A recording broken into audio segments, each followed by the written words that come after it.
सोचिए एक सुबह जब सूरज उगता है मगर उसकी रोशनी नहीं दिखती, जब चिड़ियों की चहचहाहट नहीं बल्कि सायरन की आवाज गूंजती, और जब मोबाइल स्क्रीन पर सिर्फ एक नोटिफिकेशन दिखता है पाकिस्तान ने भारत की ओर एक न्यूक्लियर मिसाइल लॉन्च की है। क्या होगा फिर? कौन बचेगा, कौन मरेगा और क्या इंसानियत बच पाएगी इस तबाही के बाद?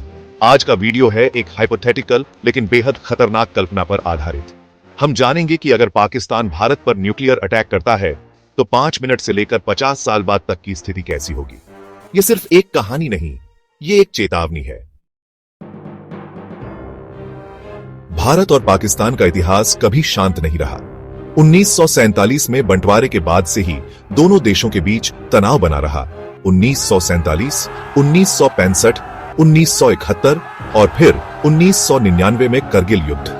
भारत ने 1974 में अपना पहला परमाणु परीक्षण किया, स्माइलिंग बुढ़ा, और फिर 1998 में ऑपरेशन शक्ति।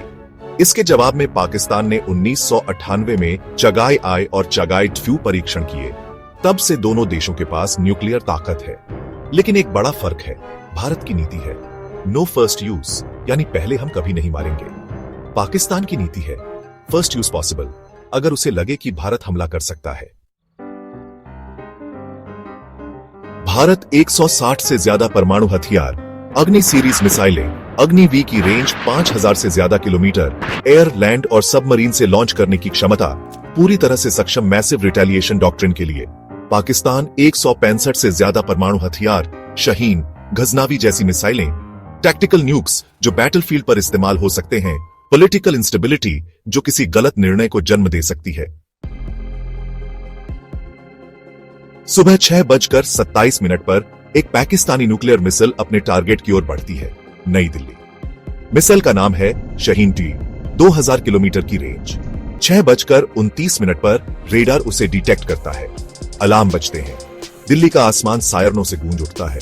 6:31 पर मिसाइल गिरती है, 15 किलोटन का ब्लास्ट, 1 सेकंड में 2 लाख से ज्यादा लोग राख, Rashtrapati Bhavan, parliament, supreme court सब नष्ट।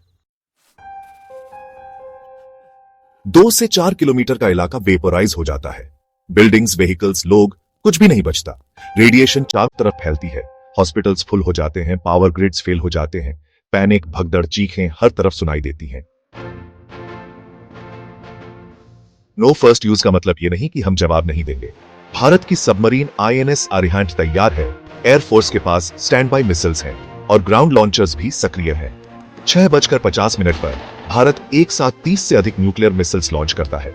टारगेट्स कराची, लाहौर, इस्लामाबाद, मुल्तान, रावलपिंडी। हर एक शहर पर 50 से 100 किलोटन की ताकत वाला बम गिराया जाता है। 7:15 तक पूरे पाकिस्तान की अर्थव्यवस्था, सेना और सरकार का ढांचा खत्म हो जाता है। भारत में एक न्यूक्लियर ब्लास्ट से लगभग 20 लाख लोग मारे जाते हैं। रेडिएशन से आने वाले महीनों में लाखों और लोग प्रभावित होते हैं। कम्युनिकेशन और हेल्थ केयर कोलैप्स हो जाते हैं। फूड सप्लाई बंद हो जाती है, इन्फ्लेशन अनकंट्रोल्ड हो जाता है। 3 से 4 मेजर सिटीज पर खतरा मंडराता है। पाकिस्तान में 5 से 6 सिटीज पूरी तरह नष्ट हो जाती है। गवर्नमेंट स्ट्रक्चर खत्म हो जाता है। 5 करोड़ से अधिक लोग बेघर या मारे गए होते हैं। इंफ्रास्ट्रक्चर पूरी तरह खत्म हो जाता है। कोई इफेक्टिव जवाब देने लायक नहीं बचता। यूएन इमरजेंसी सेशन बुलाता है। अमेरिका, रशिया, चाइना घबरा जाते हैं। ईरान और अफगानिस्तान में भी रेडिएशन का असर। रेफ्यूजी क्राइसिस शुरू। नेटो और SCO दोनों देशों को रोकने की कोशिश करते हैं, लेकिन तब तक बहुत देर हो चुकी होती है। एटमॉस्फेयर में काला धुआं भर जाता है। सूरज की रोशनी जमीन तक नहीं पहुंचती। तापमान 10 से 15 डिग्री सेल्सियस तक गिर जाता है। मॉनसून रुक जाता है। ग्लोबल फूड क्राइसिस शुरू होता है। करोड़ों लोगों की भूख से मौत। ओजोन लेयर को भी नुकसान।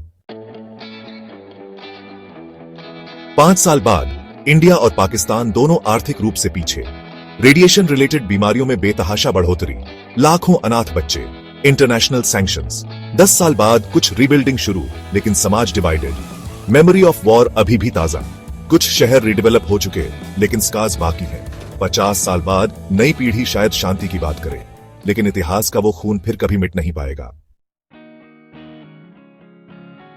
मेरे बेटे, जिस दिन तू स्कूल नहीं लौटा उस दिन मेरी दुनिया रुक गई। मैंने तुझे 2 रोटियां पैक की थीं और तुझसे कहा था जल्दी आना, मगर तू नहीं आया। तू उस ब्लास्ट में चला गया, उस जंग में जो हमने कभी चाही ही नहीं थी। तेरे खिलौने अब भी शेल्फ पर रखे हैं और तेरा नाम अब एक दीवार पर खुदा है जहां लिखा है वॉर हीरो एज 7। हां, रोका जा सकता है। डिप्लोमेसी जरूरी है, डायलॉग जरूरी है, पीस जरूरी है, क्योंकि एक बार न्यूक्लियर जंग शुरू हुई तो कोई नहीं जीतेगा, सब हारेंगे। ताकत किसी देश की पहचान नहीं बल्कि उसकी समझदारी में होती है। जंग लड़ने से कोई महान नहीं बनता, बल्कि उसे टालने से इंसानियत बचती है। अगर ये वीडियो तुम्हें सोचने पर मजबूर करे तो शेयर करो, कमेंट करो और चैनल को जरूर सब्सक्राइब करो।